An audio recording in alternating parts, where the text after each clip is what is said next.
Hello，我係雨林，今年48歲。其實我之前皮膚好差，因為黑斑好嚴重啦，特別喺呢邊，發現佢都有差唔多10年，所以一直揾方法睇住點解決黑斑問題，仲有去睇過醫美。因為佢哋話我呢啲黑斑叫做蝴蝶斑，即係話你做咗雷射或者做 Peecock 都會不停咁復發翻嚟。最主要我會睇下會唔會影響到我健康啊，跟住我都會睇下入邊有啲咩功效，好似有啲美白啊或者膠原蛋白啊。因為我唔敢食動物嗰啲胎盤素，因為我知道可能對健康有啲唔好影響，所以我一直都唔敢食動物成分嘅產品。但係我知道入邊係植物胎盤素，而且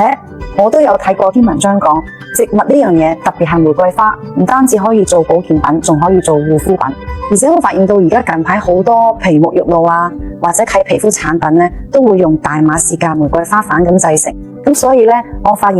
原來 Formula 都有呢個成分係植物玫瑰花花台素，加埋咧植物膠原蛋白。咁所以咧，我更加相信佢哋呢方面咧，唔會令我覺得有咩副作用效。所以我哋第一日食之前有影相，因為我哋斑都仲係不斷翻嚟，跟住影到第一日冇相，之後第5日又影咗我哋皮膚嘅細紋，而且好光亮，呢個完全可以掃牙出街。平時我都掃牙，但係佢而家嘅掃，依家真係可以佢都唔搽，佢令你望落去好紅潤，唔止係面，連手腳成身都好白，所以我覺得效果真係好好，我好開心，好中意。